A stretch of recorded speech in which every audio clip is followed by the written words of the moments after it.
भंडाऱ्याच्या civil line तालुका कृषी अधिकारी कार्यालय परिसरात तांदूळ महोत्सवाचं आयोजन करण्यात आलंय।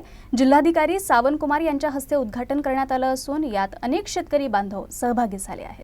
या माध्यमातून जिल्हाभरातील शेतकऱ्यांना तांदूळ, डाळ वर्गीय पिकं सोबतच बचत गटांच्या माध्यमातून तयार करण्यात आलेल्या वस्तू यांची उत्पादक ते ग्राहक थेट विक्री होणार आहे। त्यामुळे जिल्हाभरातील जास्तीत जास्त नागरिकांनी या महोत्सवाचा लाभ घ्यावा असं आवाहन कृषी उपसंचालक पद्माकर दिगमारे यांनी केलंय। भंडारा येथे सूरगंगा तांदूळ धान्य व कृषी महोत्सव या ठिकाणी आयोजित करण्यात आलेला आहे।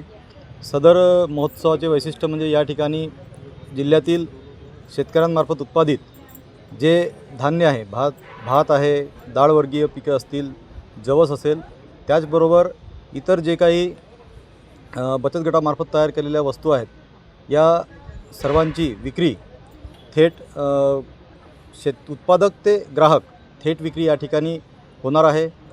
सदर महोत्सव हा 22 ते 26 डिसेंबर 2025 पर्यंत दररोज सकाळी 11 ते 9 वाजेपर्यंत या ठिकाणी सुरू राहणार आहे।